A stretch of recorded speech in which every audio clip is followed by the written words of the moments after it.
Oh, and I see Joe's changed hers there. Thanks, Joe. Okay.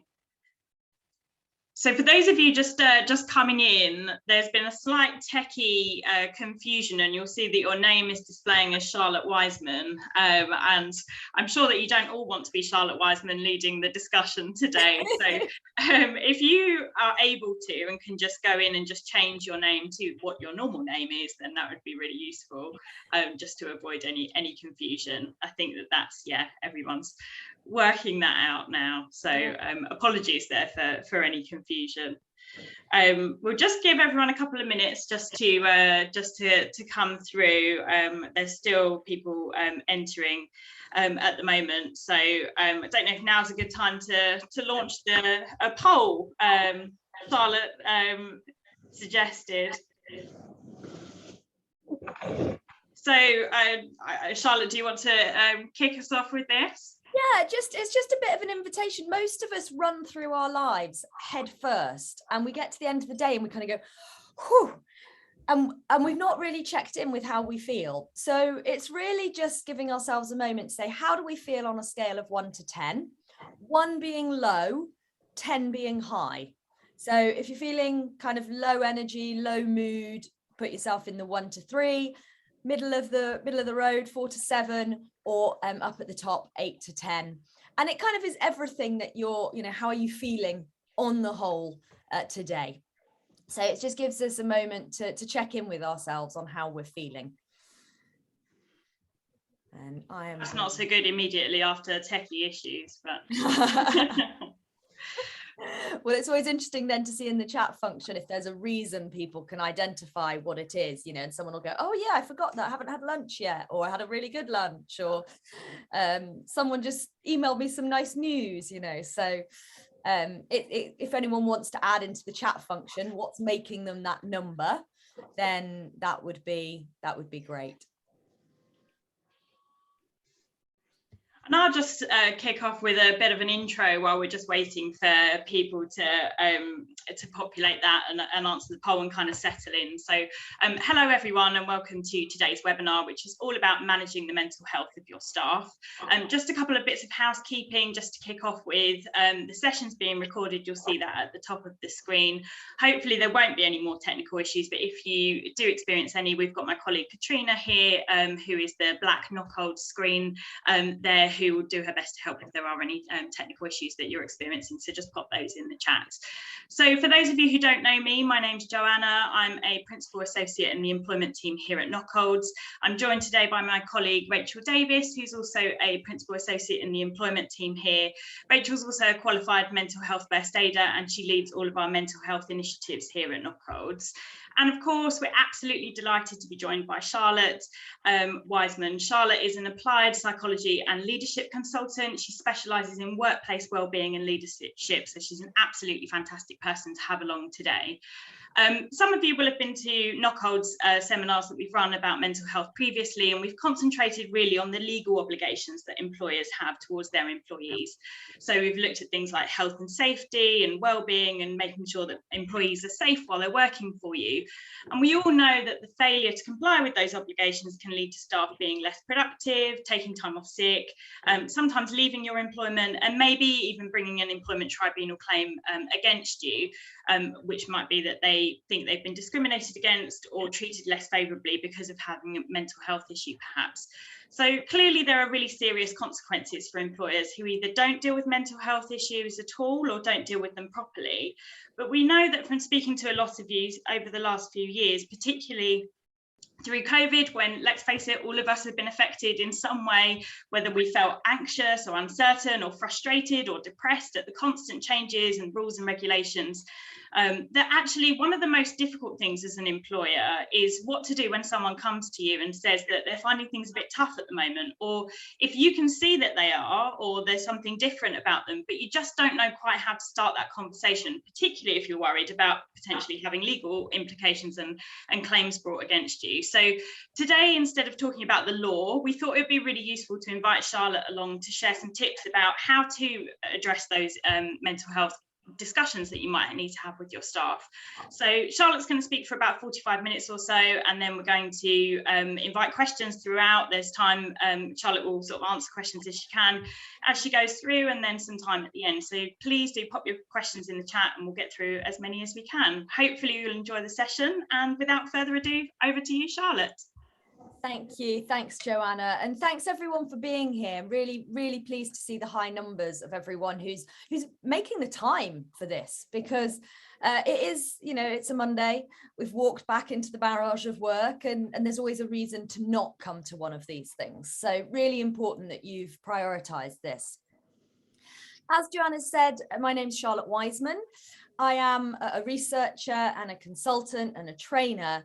And I guess before I kind of dive into what we're talking about today, I do just want to give you a brief background into my journey to this point and why I bother doing this.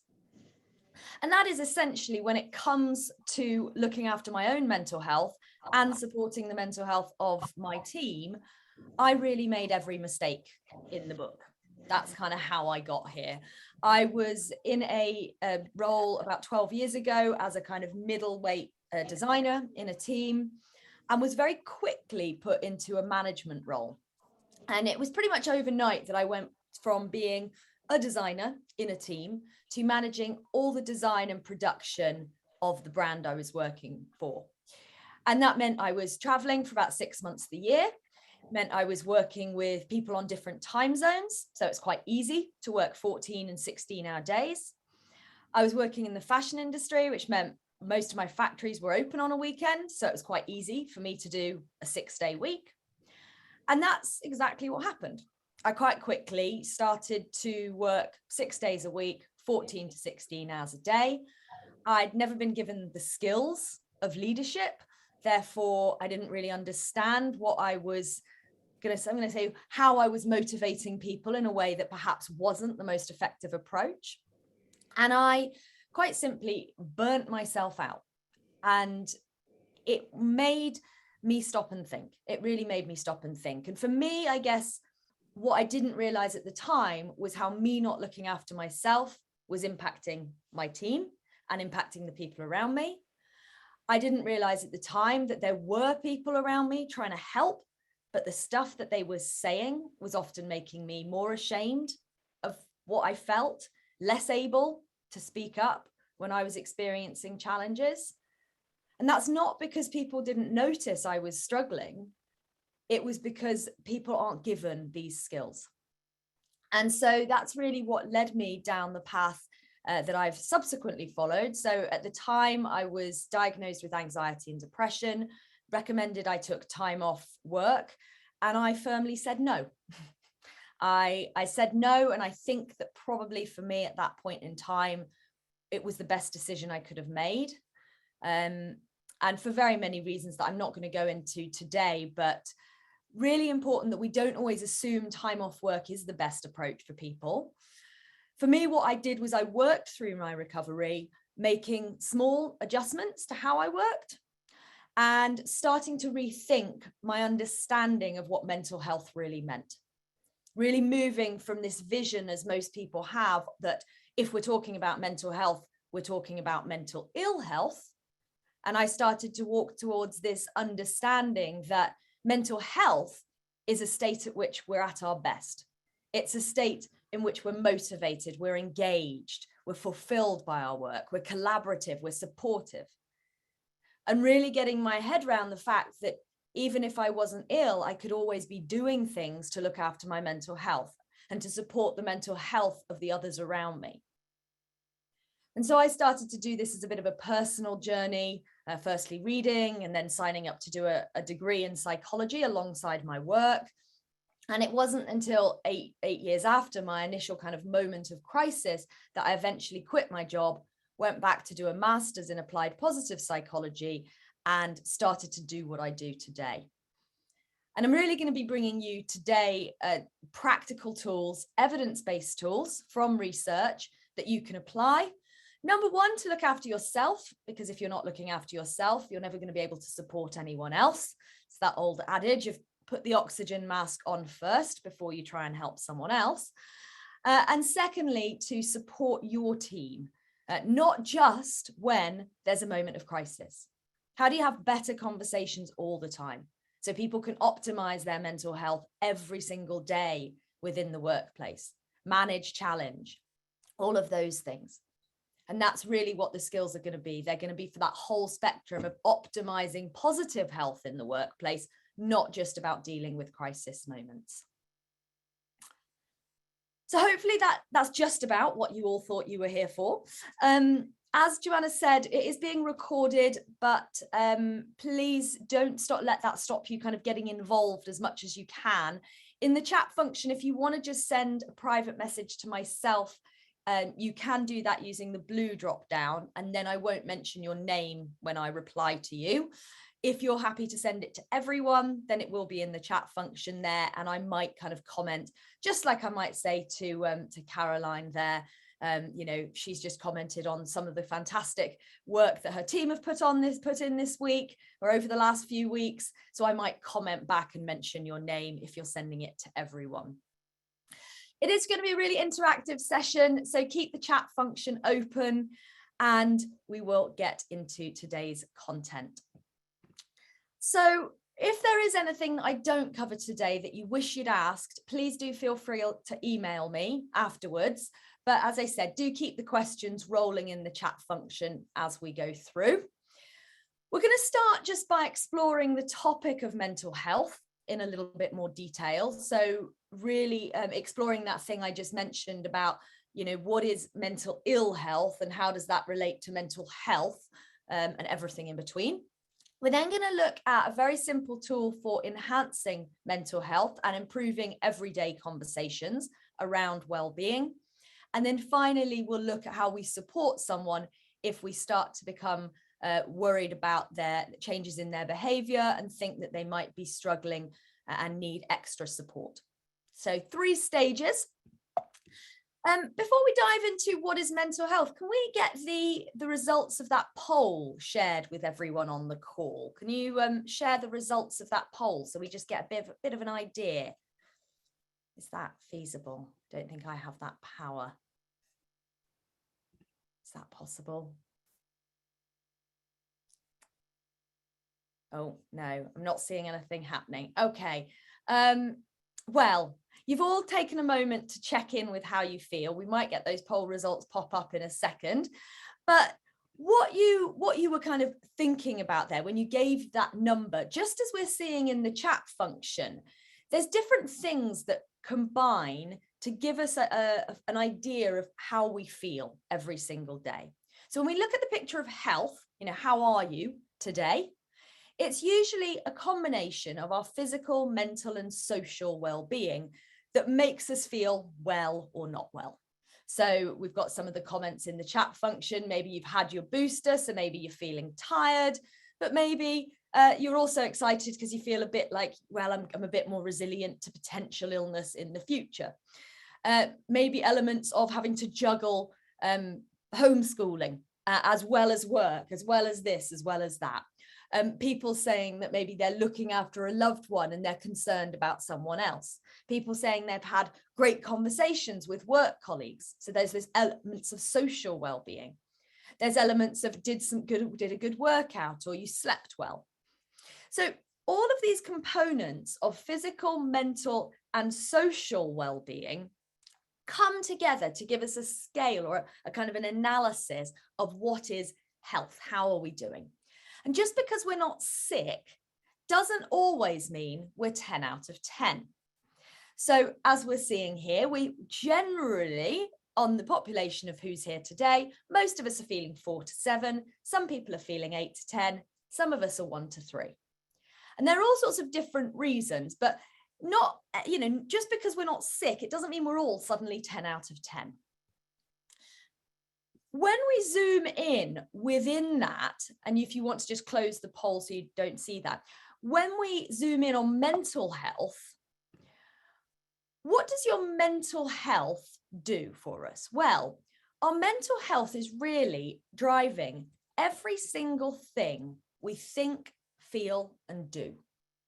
Okay, so if you think about that, Every thought that passes our mind, every thought that comes into our consciousness is affected by our mental health. So when our mental health is low, we are more prone to have more negative thoughts. We're more prone to have an awareness of the risks, the issues, the potential downsides to things. When we have more positive mental fitness, or when we're more upbeat, we tend to see solutions or opportunities. We tend to see the learning within things rather than the problem that we're facing. So that's kind of the way we think. It also impacts the way we think in terms of how we focus. So you might know that when you're really stressed and overwhelmed, you just feel like you can't focus on anything and you're really forgetful. It's because our mental health, our base level mental health, is driving the thoughts that come into our consciousness and how quickly they come in and what the tone of those is and how much we can prioritize those thoughts.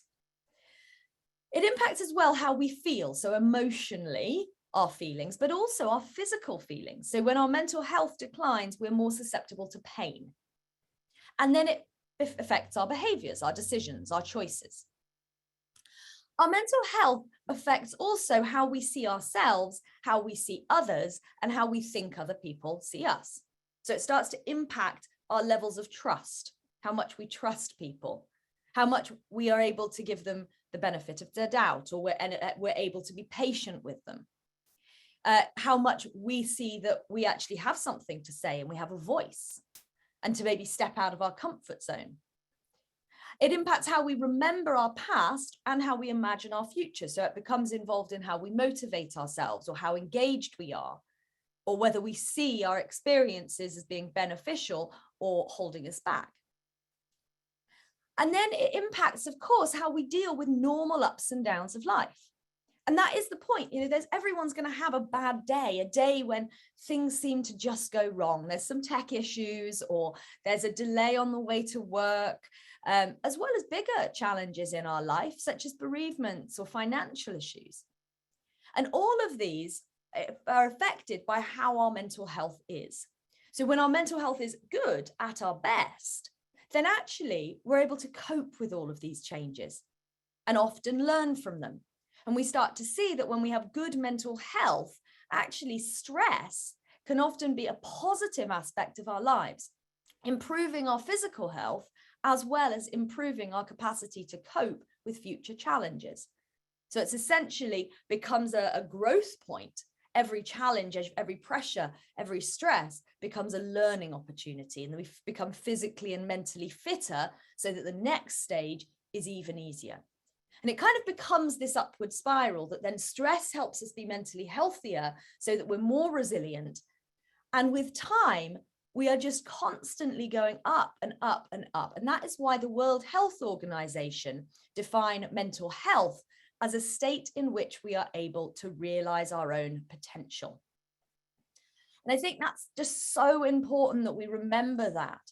It's not just about talking about mental health as we mean we're talking about ill health in the workplace. Mental health in the workplace is about saying, what are the things we do here that we can help people thrive, that we can help people be at their best, perform at their best, love their work. And that is what we're talking about in terms of promoting positive health in the workplace, so that everyone can cope with the normal stresses of life, work productively, and contribute to their community. That is the World Health Organization definition of health, and we need to start spreading that word. Now, we do also need to be aware of the prevalence of ill health, and I think that is equally important. And we're going to just touch very briefly on some of the statistics around that. So in the chat function, just pop a T or an F if you think that statistic is true or false. See a comment asking if everyone should be able to see everything in the chat function. You will only be able to see things that everybody has put to be available to everyone. So there's not a huge number of comments there. A lot of people are sending through their answers just directly to me, but I'm getting a lot of trues through. Lot of trues. Yes, trues. You all know that statistic. Yeah, it seems you do. It is true. It is a pre-pandemic statistic, so we don't know quite how true that is anymore, but it does take time for us to analyze the new sets of data, so there's nothing conclusive since then. But what we also see is there's a huge number of people who have not got a diagnostic level of ill health, so they haven't got enough symptoms to say that they are ill, but they're not performing at their best. They've got the symptoms of poor mental health, sleep problems, focus issues, maybe stomach problems as a result, maybe productivity, motivation, maybe not enjoying their work, all sorts of different things, which people very often ignore for a long period of time. I was experiencing back and hip problems for years before I got my diagnosis of anxiety and depression, and I was blaming an injury. And when my doctor told me that that could be related to my mental health and stress levels, I just got really angry at him. And actually, in hindsight, when I looked after my mental health, a lot of my physical issues started to fade. So we need to be aware that there are a lot more people who are suffering and therefore probably not performing at their best and probably are on the way to potentially developing ill health. And we need to catch more of those people, again, by having more conversations sooner. Do you think 40% of people receive no treatment at all? True or false? So mostly people going for true again. Yeah, lots of trues.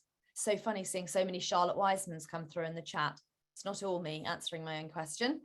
So basically everyone's agreeing this is true. I actually wish that was true. 75%. 75% of people, absolutely, Gabby. 75% of people. Why? Because people are afraid. People are afraid of what their employer is going to do. People aren't aware very often that they even know they've got an issue, just like I didn't. People don't know where to go. People don't know what help's available. People say, oh, but the NHS, this, that, and the other, their waiting lists are too long, or they can't do anything. And people then don't go and get help. And it's really, really such an obstacle because most people, once they get support, will see a positive impact within just a few weeks, if they could just get over that first step. So we as employers need to be the person to help them with that first challenging step. Do you think mental ill health is responsible for 9 million working days lost in the workplace and costs employers in the UK 10.6? So a couple of people saying, yes, true, true, true, true. One person saying more, maybe. True, true. A couple more coming in for more. Yeah, it is more. It is a lot more. 34.9 billion pounds a year. It's roughly £1,300 per employee in your team. It's a huge number and one that we believe is rising. And the thing about that is it's majority of that is not absenteeism days. It's not the days people don't turn up for work. It's the lost productivity. Number one, that is the main cost, and it's the retention. It's people blaming their work because they're not feeling great and they don't know what to do. And so if that's the first thing that they can change, they will go for it. So really, really important that people are losing good employees because they're not supporting them.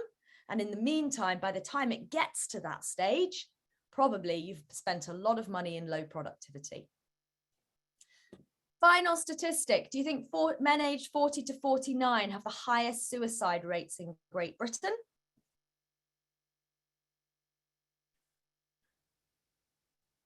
So lots of trues piling through. One false, maybe younger, false, false, false. Oh, quite a balance. That's the one that's caught us the most, actually. So we're quite split on that. It is true. It is true. And there's more than 15 suicides every day that are completed, which means that the person loses their life. And further 10 to 25 times more that. Every 40 seconds worldwide, someone will end their own life. And that is the result of poor mental health. That is the result of someone not getting help, not knowing where to go. So really, really important that we understand the importance of this. Now, I've gone kind of from 0 to 100 there, saying that mental health is us at our best, and we have to be aware of poor mental health and potentially death. Where do the two come together? Well, that is where the continuum comes in. Traditionally, we only really talked about the prevalence of mental illness or the absence of mental illness. And really, prior to 2002, that was all we understood of mental health. And for a lot of people now, that's still all they understand. Some people have illness, they might struggle. Some people don't have illness, they'll probably be okay. That's that. But actually, a researcher called Corey Keyes in 2002 identified this second axis of mental fitness, as I call it. So this is more about our day-to-day mental health. This is more about how we're thinking, whether we're able to be productive, whether we're able to prioritize and motivate ourselves, whether we're able to collaborate. All of those things are really about this y-axis of our mental health. So what we do know is that this is actually not even related to whether someone has mental illness or not. Initially, someone might have a mental illness and need support, need to take time off work, not be able to work at all. They might need support with certain things, living accommodation, all sorts of areas of their lives. But once they've got the right support and treatment, they can have optimal mental health, even though they've got a diagnosis of an illness. On the flip side, someone can have very good mental health and no mental illness, but changes, anything from a job promotion to having a baby, to moving house, to a bereavement, to an illness, to simply not looking after themselves or being socially isolated, or suddenly working from home and not having the routine of going into an office. All sorts of very small changes can cause someone to have a decline in their mental fitness. And that doesn't always mean they've got an illness. And this is really, really important, because while we know pre-pandemic, about 10% of the population was so low down here that they were actually less engaged with life than someone with an illness, the belief is that that number is much higher now. So it's not just about people having ill health, it's about people being a bit, well, like what's been often called over the last couple of years, a bit meh, a bit blah, just a bit uninspired by life. And that means that they're unmotivated, they're unproductive, they're floating, they're coasting, they're not enjoying their work. They're therefore going to have a ripple effect on the people around them. So when we employers want to support the mental health of the people in our team, we're not just saying, how do we spot illness and how do we help those people? What we're saying is, how can we be more inclusive so that whether people have an illness or not, everybody is being supported to improve their mental fitness. And if we could all be doing that, if everyone could just move up 2 or 3%, we'd have a bigger global impact than if we eradicated all illness. All mental illness would have a bigger effect if everyone could just move up 2 or 3%. And that doesn't take much. So that's what I want us to focus on. How do we do that? How do we reach every single person? Because at the end of the day, the workplace is one component that really is important in promoting positive health and aiding recovery. It's really, really crucial.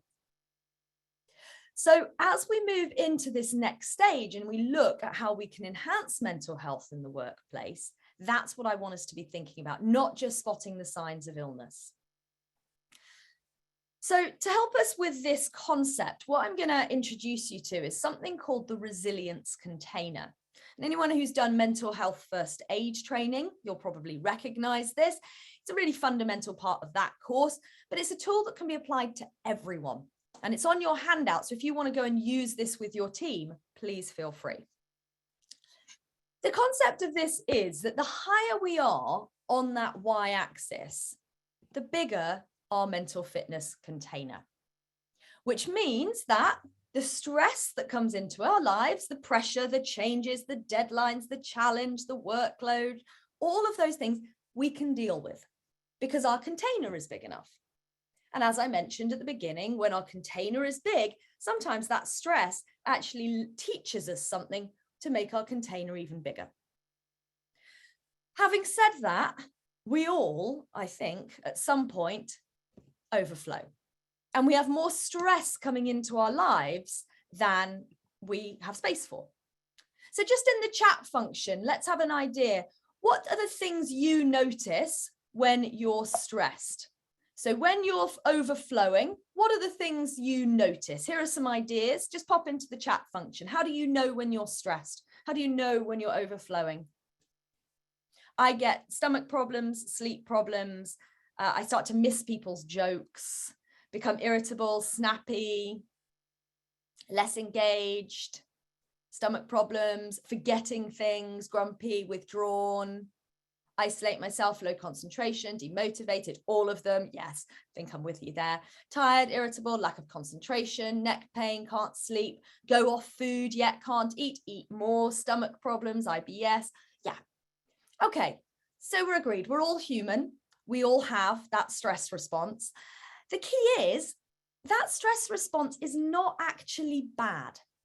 What it is it's our alarm bell. It's our alarm bell saying, wake up, come on and use your tap because you've got one. The difficulty is very often we either ignore the signature or we use unhelpful strategies. So we just push through. We go, oh, when that deadline's finished, then it'll be okay. And then guess what? A month later, we're back in the same situation. Or we isolate ourselves rather than asking for help. We say yes to everything rather than delegating. We try and stay up all night to get stuff done and then find we're so tired the next day that actually we work at a quarter of the rate. So it's really actually not helped us at all. It's set us back.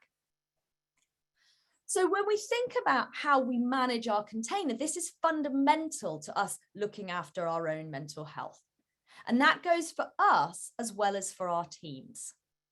So if you can be helping your teams to understand their own container, then that is where they start to be able to take more ownership of their mental fitness, of their well-being.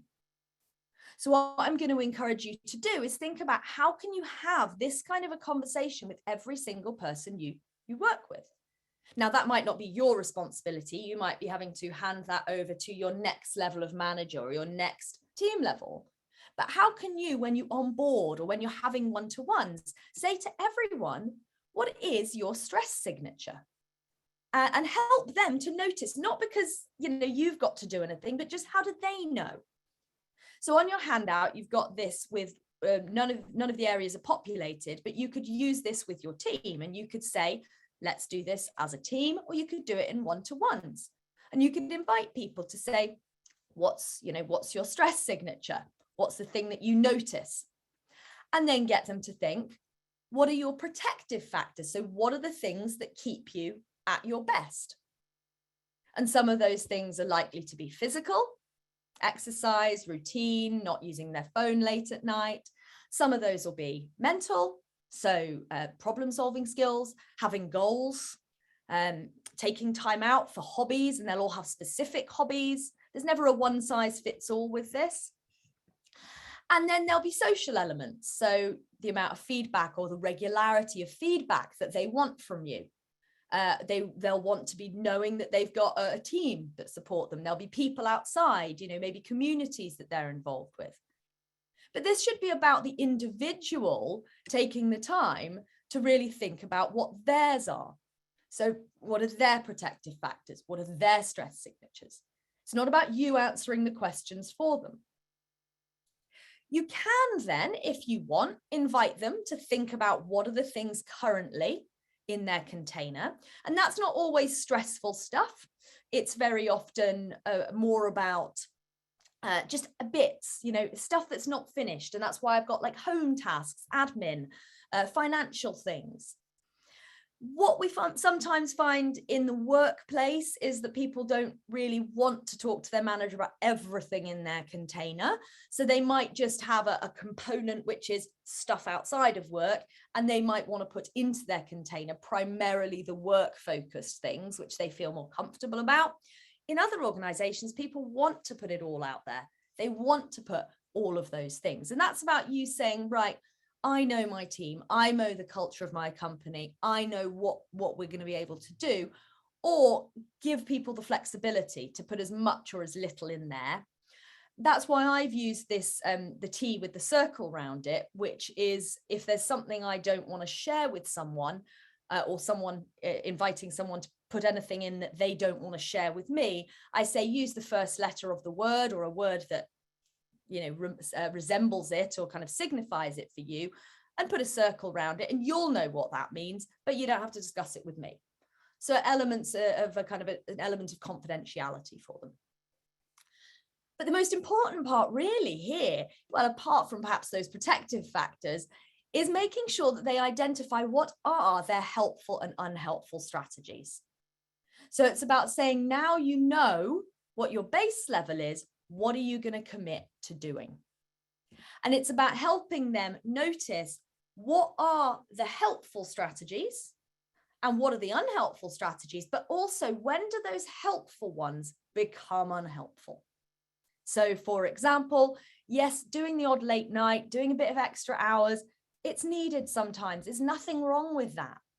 But if we're doing it for weeks and months on end, then actually our productivity starts to decline. So we need to do the late hours and the extra hours because our productivity during our normal working hours has declined. So we start to create the cycle. Taking time alone is absolutely fundamental for people, to reflect, to have that time for themselves. And yet, if we isolate ourselves, that's no longer productive. So maybe in the chat function, we can have some thoughts. Can you identify some of your helpful or unhelpful coping mechanisms? And with this, do be aware that what you might see is a crossover between your protective factors and your helpful strategies. The difference being your protective factors are more the things you do all the time. So the things you need on an ongoing basis, like putting fuel in your car. Your helpful strategies is more about things you do in the moment. So more about that. Okay, I'm feeling a bit overwhelmed. I'm going to go for a walk, or I'm going to listen to some music. Perfect. Thanks, Joe. Perfectly on time. You might also see a crossover between your stress signature and your unhelpful strategies. So you might see a crossover there. So stress signature is that you isolate yourself, and that's also an unhelpful strategy. Stress signature is you eat more, and that's actually an unhelpful strategy. So just identifying your helpful and your unhelpful. Organizing a chat with friends, habits like exercise, reading, walking, getting outside, breath work, not talking about how I'm feeling is unhelpful, playing the guitar, playing things where we're required to use a number of different aspects of our brain. So anything that requires coordination, anything that requires learning, really, really powerful. So Jamie's put in a couple there about the guitar and golf. Both, well, of course, not the same time, but really, really good examples of how your brain simply can't focus on those things and worry about the things it's worrying about. So it's a very good de-stressor. In fact, anything where we're learning something new is really effective at reducing the cortisol levels in your blood. So really, really powerful. Taking a break, dance class is another one, lots of coordination, movement. Yeah, so we know this. But the thing is, we very rarely take time to stop and think about this. And really, it needs to be part of when we're onboarding people in workplaces, because very often, especially for graduates, they've never thought about this stuff. They just do it. And although they might subconsciously know it, we need to make a plan. We need to make a commitment. We need to put it down somewhere. And then as a manager, what you have the opportunity to do here is to say, okay, well, how can I support you in helping you to do the things you need to do? It's not saying, right, well, what am I going to do to step in and fix this? It's saying, how can I empower you to take more ownership of your own experience, of your own management of your own stress levels? Because that's really important, is what causes any one person stress is unique to each and every one of them. There's no one size fits all. So there were two researchers called Aaron and Jackie Schiff, and they created what we know as the window to the world. And what that shows is that our own vision, our own experience, our own interpretation of everything around us is unique to each and every one of us. So what causes stress to one person will not be stressful to someone else. What's helpful in a moment of challenge to one person will not be helpful to someone else. So you can't answer all this stuff for your team. What you have to do is help them see their own frame of reference more clearly so they can take ownership. That obviously takes the pressure off you, it empowers them, it motivates them, and it gives them skills for life. So that's step one. Think about how you can integrate some aspect or all of that with your team. The second stage is, how do we support people if we notice that there is a decline in their mental health? Now, there are going to be signs and symptoms, and there'll be, thoughts that people are having that you start to pick up on, that they mention. There'll be feelings, there'll be emotional reactions to things, and there'll be behaviors. But very often we spot them and we don't know what to say. We don't know how to start the conversation, or we spot them and we don't think about the fact that they could be related to someone's mental health. So, for example, someone complaining about back pain all the time, or someone complaining about their stomach all the time, we might not think, well, I wonder if that could be stress related. We're very often just going to assume, oh, well, have you cut out dairy? Have you cut out gluten? Have you, again, another thing I did, cut out all the food groups because I was convinced I had an intolerance to everything. Turns out I don't. But it's these types of things that we can be switched on to. People being repetitively ill. Our immunity is depressed when our mental health is low. So absenteeism for physical health issues could actually be very related to poor mental health. Equally, if it's a performance issue, suddenly someone's becoming forgetful, irritable, aggressive, stubborn. Someone's making mistakes, not creating good relationships with clients. Any performance changes where someone, a great performer, suddenly just isn't doing it. It's very easy for employers to go, oh, they've just checked out. But why have they checked out? Let's not just assume it's because suddenly they got bored. The point is, it's very often because there's something going on in the background. And if we can support them through that, then actually we can keep good employees.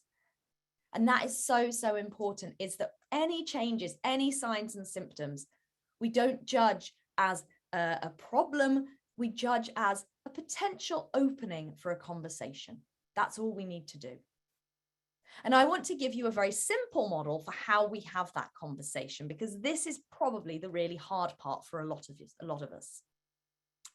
The model I use is quite simply ALI. Be an ally. Be a mental health ally. That's it. The first step is think about approaching. Don't put this off.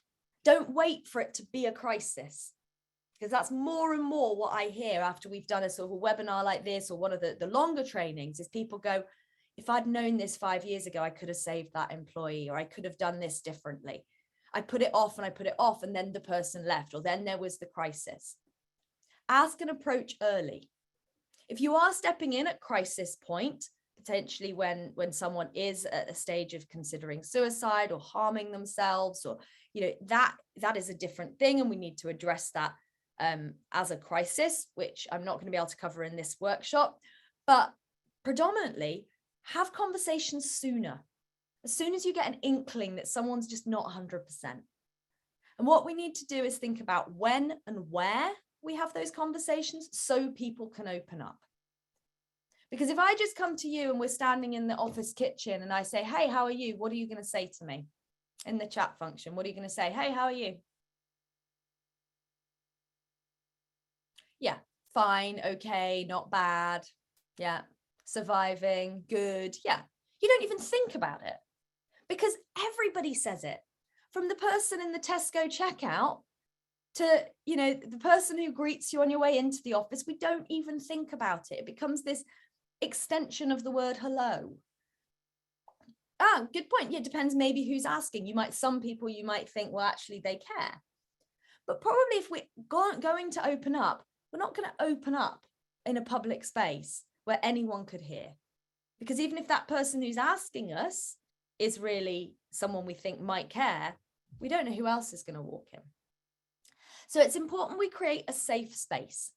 If you're in the workplace, try and get them out of the workplace. Go for a walk Really, really powerful. It's much less imposing if you're walking next to someone and having a chat than if you're sitting opposite.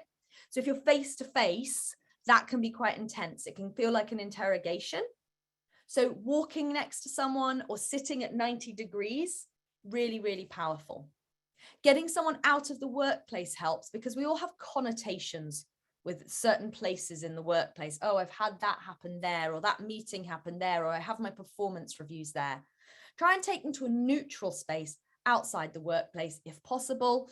It could just be as simple as walking back to the tube station with them. Really, really, just something that doesn't seem to have to be too formal. It's just about having a conversation. And then we can ask them better things rather than just, how are you? You might need to just preempt how are you, say, hey, we haven't had a proper chat in a while. How are you doing really? It could be about saying, how are you doing on a 1 to 10? It could be about saying, gosh, it feels a bit weird to be back in the office. How are you feeling about that? And I see a lot of people are asking me, but what about in the hybrid work environment? Absolutely. So when we're online and we're doing this, the first thing is, don't feel you have to do video. I know inclined to want to do video, and optimally in the long run, yes, we're going to want to see them on video at some point, but to have that initial conversation, to create that initial connection, it can be more useful to use different modes. So whether that's a quick private Slack message or Teams message, or picking up the phone and having a phone call. You have to think about the fact of, number one, the intensity of two people staring at each other. That can be quite a lot. We also don't know what's going on in their home environment.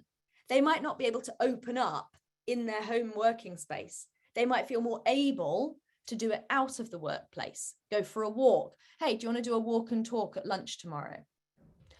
Finding a time that works for you both is really important. So not when you've got a big meeting in 5 minutes, because if they start to open up, you have to go, oh, I really care, but sorry, got to go. So really important you've both got the time. But if you're doing it in a hybrid work system, maybe starting with a message saying, hey, it'd be really great to have a proper catch up. Haven't spoken to you in a while. Can I give you a call later? Or when works for you this afternoon? Or it looks like you've got space in your diary tomorrow at whatever time. Can we have are you up for a chat? Just something really casual. Don't make it too formal if you can. Or simply pick up the phone and have a phone call. Really, really powerful. Please don't drop meetings into people's calendars without any warning. So scary. If you're a little bit on edge, a little bit nervous, and you suddenly get this thing from someone in HR or someone in your management team, and you're like, well, why do they want to call? You can probably wrap yourself up in thoughts about the potential of that call. So ask, approach. If they say they don't want to talk, you can't push, you can't force. But what I encourage you to do is remind them that if they do want to talk, you're there. And then check back in a week or two later. That's really often the problem, that people do the one check-in and they go, well, I tried, and then they move on. And that's when, for the person who's received that first initial inquiry, they were just checking in, it was just ticking a box. They don't really care. So go back a week or two later, try again. And the research shows that roughly the third time, someone will open up. So that's the research shows it's about the third time that someone will turn up. In the meantime, just casual chat, talk about the football, talk about the weather, talk about whatever you want. Just start to build that trust and that rapport. When they eventually do open up, the L is probably the hardest piece of the puzzle, because you've got to listen, right? You're not there to fix. You're not there to solve. And this is where managers and HR teams really struggle. This is about taking your manager hat off and putting on your mental health ally hat. It's a different role. You can't fix, you can't assess, you cannot analyze, you cannot tell them what is wrong, you cannot tell them not to worry. And in fact, telling someone who is worried that they shouldn't worry about that just makes them feel a little bit embarrassed for the fact that they worry. Or someone who's down, telling them they should be grateful for this, that, and the other, just makes them feel a little bit guilty for the fact that they feel that way. Instead, just listen. Check you've understood.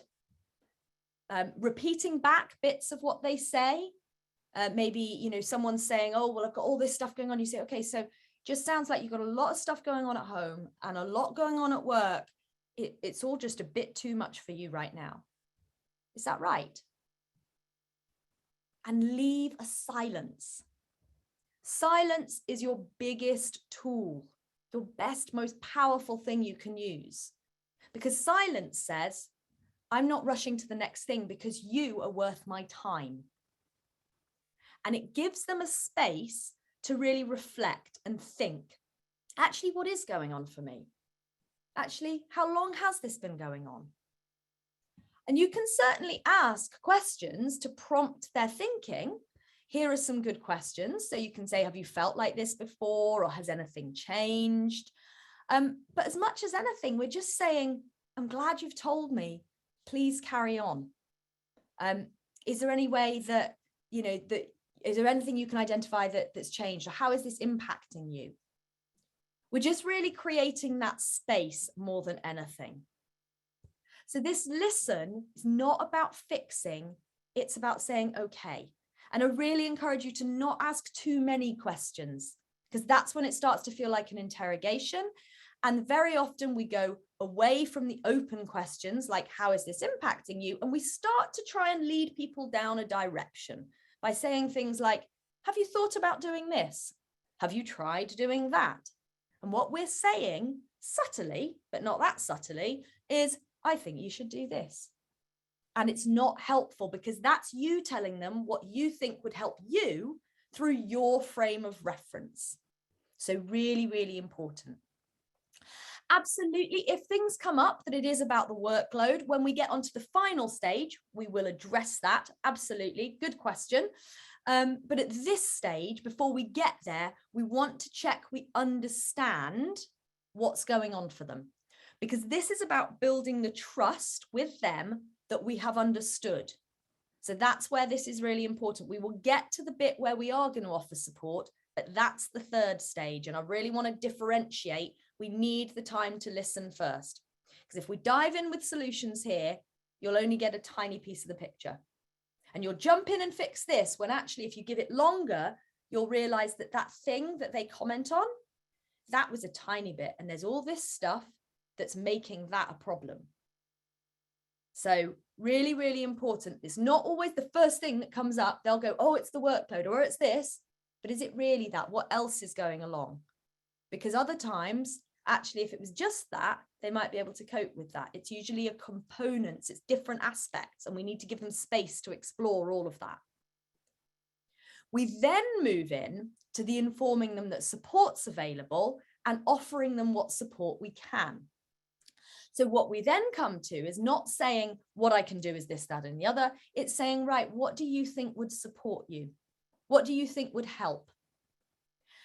And with that, they might want your advice, they might want your suggestions, and that's great, absolutely fine. If they ask for it, then you can say, well, look, I'm not the expert in your life, but there are certain areas I can certainly see I might be able to help you with, or the company could help you with. There might be some other stuff that is more things that you want to do. And you can help them to think about the different areas. So internally, what can you support them with internally, as managers, or through your mental health first aiders, through webinars, through occupational health? What support is available? That might be workload, that might be sitting down and prioritizing with them. It might be giving them permission to hand over certain duties. What external support is there that your company offers? Do you have an employee assistance program or health insurance? Does your company offer wellbeing coaching? Much more of what I'm certainly offering to companies at the moment. A lot of people saying, well, people don't want to call the EAP, but people like to have a coach they can talk to. Does your company offer something like that? Are there charities or other services, local support groups? What else is available? And you can help them to be aware of all those, as well as being aware that it might be about them looking at their own routine. Not always taking all the ownership, but saying to them, is there anything else you think that would just help you in how you manage your day? And making sure that they're thinking about that. Are they getting enough sleep? Are they getting exercise? Are they taking enough breaks? But you're supporting them for them to take ownership. And you're coming up as the backup for them to do that. And that is so important. Now, that is a very simple, quick introduction to something which we usually spend a whole day working through. So I do appreciate you've probably got loads of questions, and I want to give us time to address that. Before we move on to that, I'm just going to show you a very quick video to remind you of the power of listening, and then we'll come to your questions. So this is a short video just reminding us about the power of listening.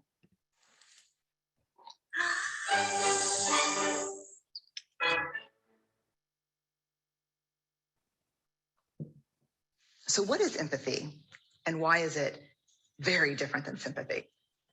Empathy fuels connection. Sympathy drives disconnection. Empathy, it's very interesting. Teresa Wiseman is a nursing scholar who studied professions, very diverse professions where empathy is relevant, and came up with 4 qualities of empathy. Perspective taking, the ability to take the perspective of another person or recognize their perspective as their truth. Staying out of judgment, not easy when you enjoy it as much as most of us do. Recognizing emotion in other people and then communicating that. Empathy is feeling with people.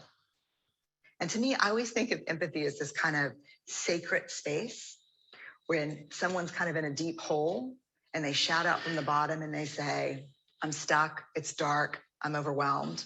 And then we look and we say, hey, climb down. I know what it's like down here, and you're not alone. Sympathy is, ooh, it's bad, no, you want a sandwich? Empathy is a choice, and it's a vulnerable choice, because in order to connect with you, I have to connect with something in myself that knows that feeling. Rarely, if ever, does an empathic response begin with at least. Yeah. And we do it all the time, because you know what? Someone just shared something with us that's incredibly painful, and we're trying to silver lining it. I don't think that's a verb, but I'm using it as one. We're trying to put the silver lining around it. So I had a miscarriage. Oh, at least you know you can get pregnant. I think my marriage is falling apart. At least you have a marriage. John's getting kicked out of school. At least Sarah is an A student.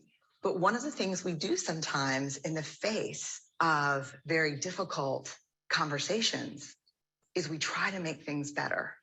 If I share something with you that's very difficult, I'd rather you say, I don't even know what to say right now. I'm just so glad you told me. Because the truth is, rarely can a response make something better. What makes something better is connection.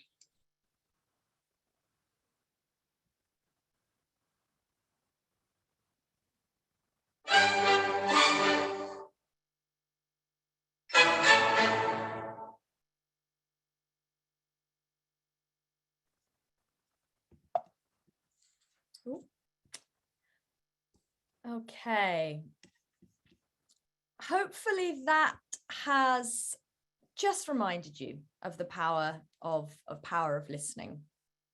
I'd like to invite anyone who's got any other questions that this is a good time to bring those. And then I am going to invite you to do a final activity afterwards. But anyone who's got any questions, if you want to pop them in the chat function, I'd really love to hear. Equally, if you want to start sharing anything that's kind of hit you from today, anything that you'll take away from today, feel free to kind of share that stuff in the chat function as well. Brilliant to have any other questions that want to. So power of empathy video is powerful, really to good.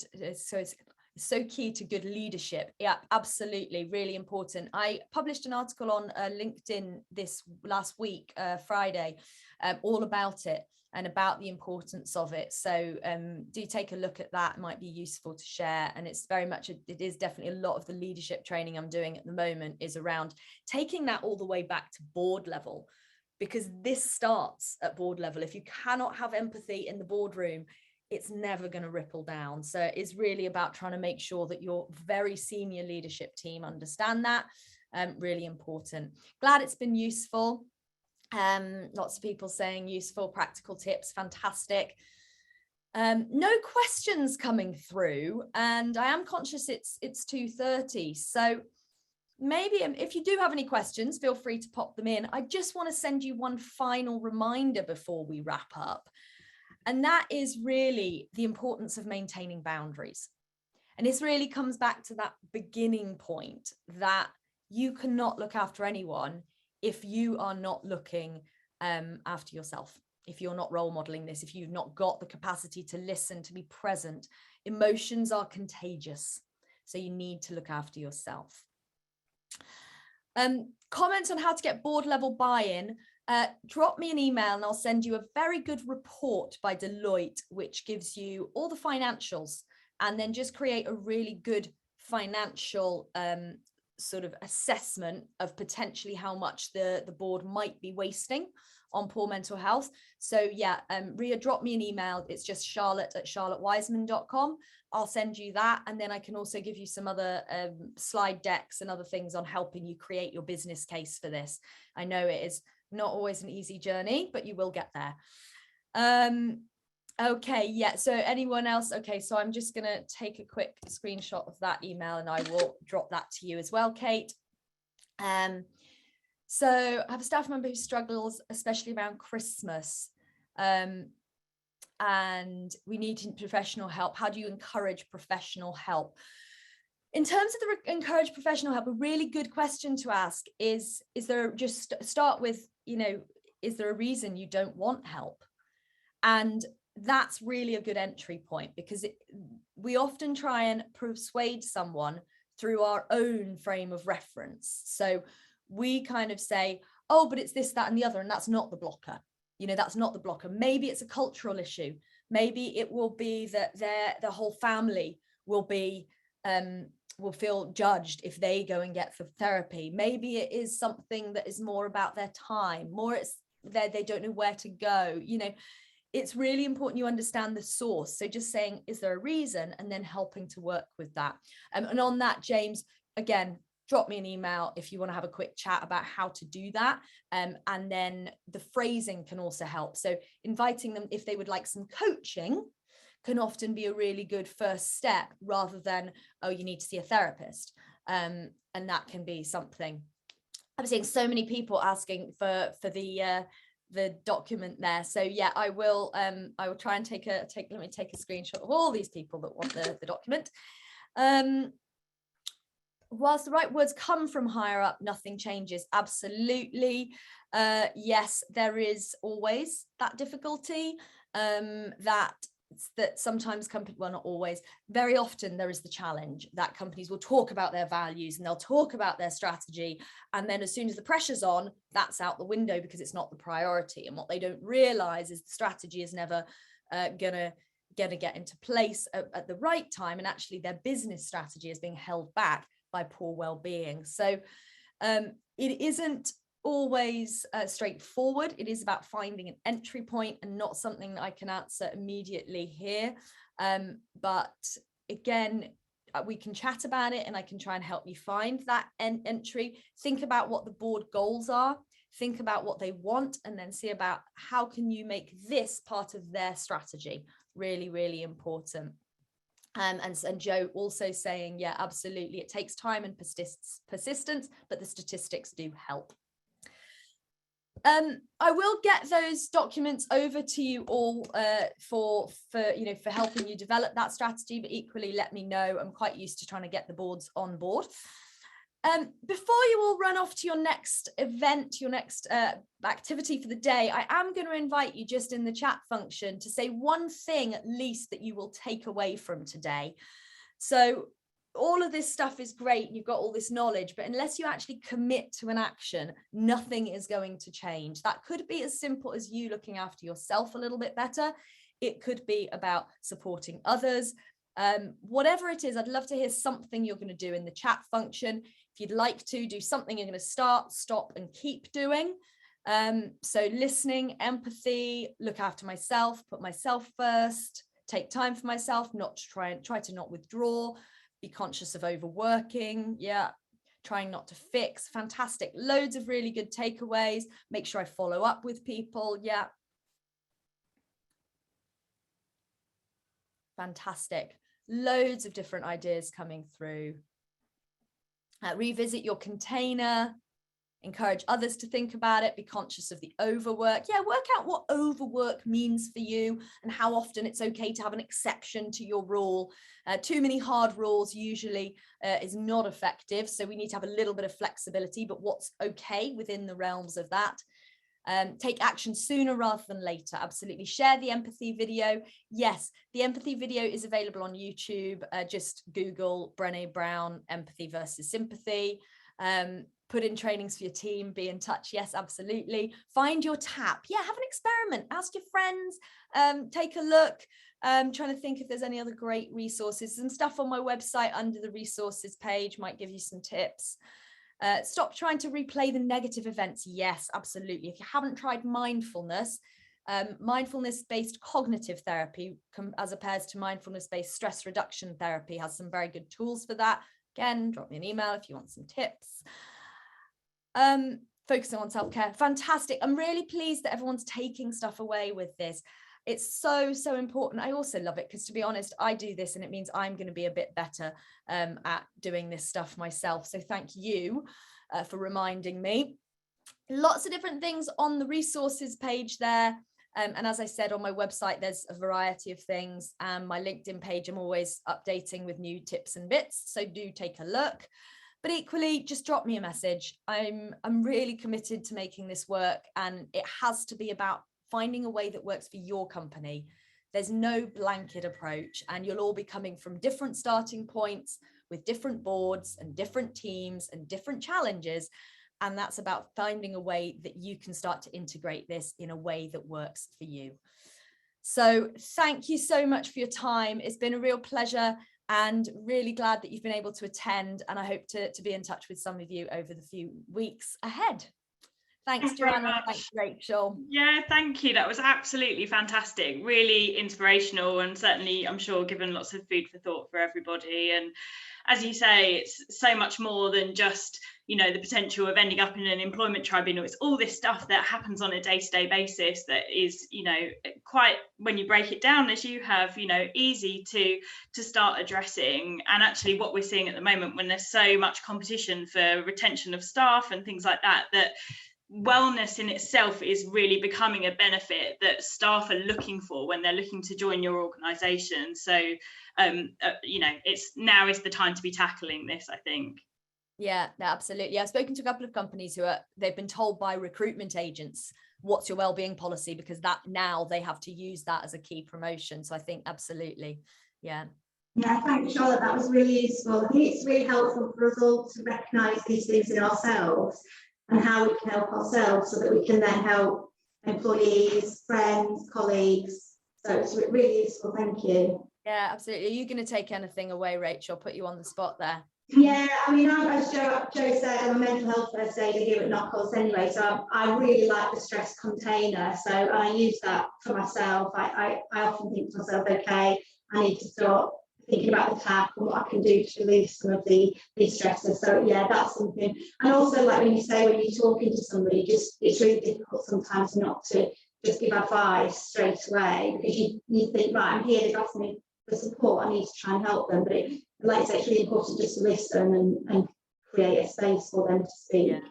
Yeah, absolutely. Sometimes really uncomfortable as well, because you want to fix, because it's really awkward. You're like, I want to help you and I can't. Yeah, it is. Yeah. Oh, good.